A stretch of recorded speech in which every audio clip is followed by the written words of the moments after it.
የቀጣዩ ትውልድ ተዋጊ ጀቶች KF-47 እና J-36 የትኛው የተሻለ ነው?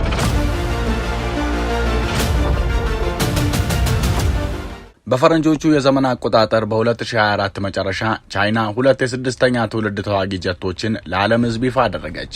የሩቅ ምስራቋ ሀገር የስድስተኛ ትውልድ ተዋጊ ጀትን በመታጠቅም የመጀመሪያዋ የዓለማችን ሀገር ስትሆን የቅርብ ተቀናቃኟ አሜሪካን ከነበረችበት ያነቃት ተግባር ነው ተብሎም በበርካቶች ሲነገርለት ቆይቷል።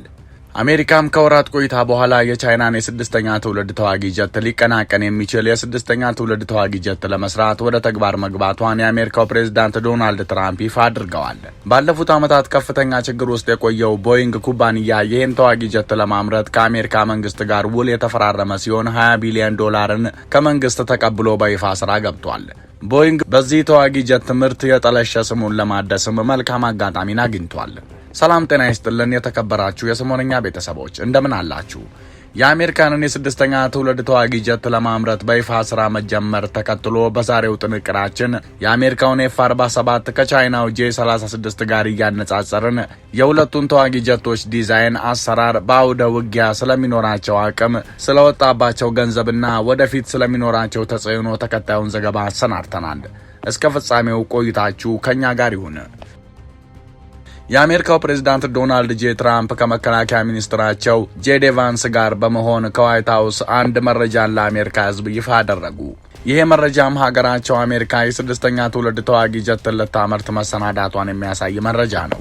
በጦር መሳሪያ ምርት ዘርፍ የአሜሪካ የቅርብ ተቀናቃኝ የሆነችው ቻይና አስቀድማ J-36 የተሰኘውን የስድስተኛ ትውልድ ተዋጊ ጀት ይፋ ማድረጓን ተከትሎ ዓለም ሁሉ ሁለቱን የስድስተኛ ትውልድ ተዋጊ ጀቶች ወደ ማነጻጸሩ ገብቷል። ሁለቱ ተዋጊ ጀቶች የስድስተኛ ትውልድ ተዋጊ ጀቶች ቢሆኑም በዲዛይናቸው፣ አሰራራቸውና ባላቸው አቅም የተለያዩ ናቸው። ለመሆኑ ሁለቱ ጀቶች መካከል ያለው ልዩነት ምንድን ነው? ዲዛይን እና የመሰወር አቅም። የአሜሪካው F-47 ተዋጊ ጀት የሚያንጸባርቅና እርስ በእርሱ የተዋሃደ ክንፍ ያለው ሲሆን ይህ ክንፍ ተዋጊ ጀቱ ከራዳር እይታ በቀላሉ እንዲወጣና በአየር ላይ ያለ በቀላሉ እንዲተጣጠፍ ይረዳዋል። F-47 ለጠላት ራዳር ሙሉ ለሙሉ በማይታይ መልኩ የሚሰራ ተዋጊ ጀት ሲሆን የሚሰራበት ቁስም እጅግ ውስብስብና ቅንጡ ነው ተብሏል። የአሜሪካው ፕሬዝዳንት ዶናልድ ትራምፕም የተዋጊ ጀቱን መሰወር ሲገልጹ ጠላቶቻችን ተዋጊ ጀቱ ለጥቃት ሲመጣ ፈጽሞ ሊመለከቱት አይችሉም ብለዋል። ቅልጥፍናና ሁለገብነትን አማክሎ የሚሰራው F-47 መካከለኛ የሚባል መጠን ያለው ተዋጊ ጀት ነው። በሌላ በኩል ግን የቻይናው J-36 ተዋጊ ጀት በመጠኑ ከፍ ያለና ከተዋጊ ጀትነት ጎን ለጎን በቦምብ ጣይነት ጭምር ማገልገል የሚችል ተዋጊ ጀት ነው። እንደ F-47 ሁሉ J-36 ተዋጊ ጀትም በጠላት እይታ ውስጥ ፈጽሞ ሊገባ የማይችልና የመሰወር አቅሙም አደገኛ የሚባል አይነት ተዋጊ ጀት ነው።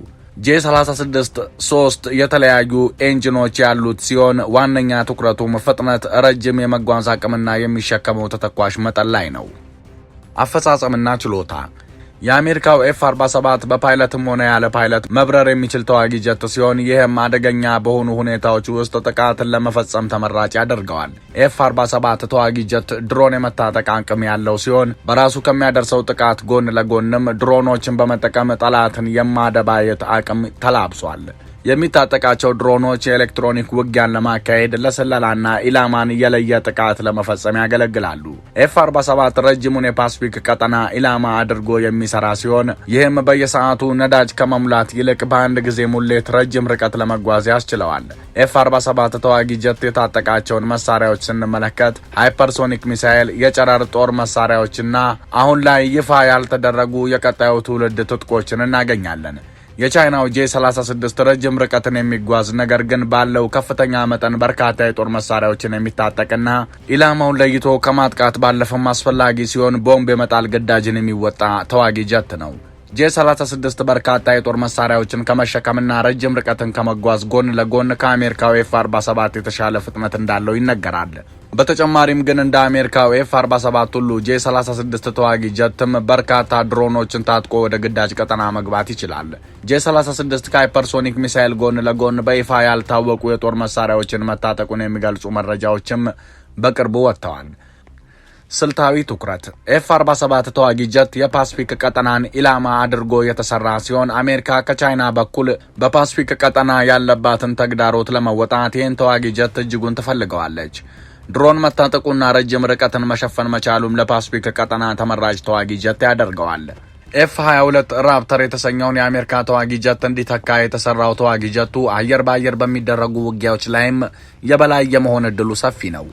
አንድ F-47 ተዋጊ ጀት ሰርቶ ለማጠናቀቅ አጠቃላይ ወጪው $200 ሚሊዮን ሲሆን የአሜሪካ መንግስት $20 ቢሊዮን ለቦይንግ ኩባንያ በመስጠት የF-47 ተዋጊ ጀት ምርት እንዲጀመር ኮንትራት ተፈራርሟል። እስከ 2030 ድረስም ተዋጊ ጀቱ ግንባታው ተጠናቆ ወደ ስራ የሚገባ ይሆናል። J-36 ተዋጊ ጀትን ቻይና ስትሰራው ዋነኛ ኢላማዋ ያደረገችው የኤዥያ ፓሲፊክ ቀጠናን ሲሆን በተለይም ታይዋንንና የደቡብ ቻይና ባህር ዋነኛ ትኩረቶቿ ናቸው። የቻይናው J-36 ተዋጊ ጀት ከአሜሪካው F-47 ጋር ሲነጻጸር በሚወጣበት ወጪ አነስተኛ ነው ቢባልም እስካሁን ቻይና ከሰራቻቸው ተዋጊ ጀቶች ግን እጅግ ውዱ እንደሚሆን ይገመታል። ቴክኖሎጂና ፈጠራ የአሜሪካው F-47 ኢላማን ለመለየት የሚመጣን አደጋ ለማነፍነፍ ያለ ፓይለት ጥቃትን ለመፈጸም የራሱ የሆነ የኤአይ ቴክኖሎጂ ተገጥሞለታል። በተገጠመለት የኔትወርክ ቴክኖሎጂ ከሌሎች የጦሩ ክፍሎች ጋር በቀጥታ መገናኘት የሚችለው ተዋጊ ጀቱ የተቀናጁ ጥቃቶችን ለመፈጸምም ተፈላጊ ያደርገዋል። F-47 እስካሁን ድረስ ከተሰሩ ተዋጊ ጀቶች ሁሉ የተለየ ቴክኖሎጂ ተገጥሞለት የመሰወር አቅሙም የዛኑ ያክል እጅግ ከፍተኛ እንደሚሆን ይገመታል። ይህም ከባድ በተባሉ ስፍራዎችና ግጭቶች ወቅት የመትረፍ እድሉን ከፍ ያደርገዋል። እንደ F-47 ባይሆንም የቻይናው J-36ም የራሱ የኤአይ ቴክኖሎጂ ያለው ሲሆን ውሳኔዎችን ለመወሰንና በራሱ ጥቃቶችን ለመፈጸም ይህን ቴክኖሎጂ ይጠቀማል። J-36 ባለ 3 ኢንጂን ተዋጊ ጀት መሆኑ የተለያዩ ግዳጆችን በአጭር ጊዜ ውስጥ መወጣት እንዲችል የሚያደርገው ሲሆን ከዚህ ቀደም ከነበሩት ተዋጊ ጀቶች ሁሉ የተለየ ያደርገዋል።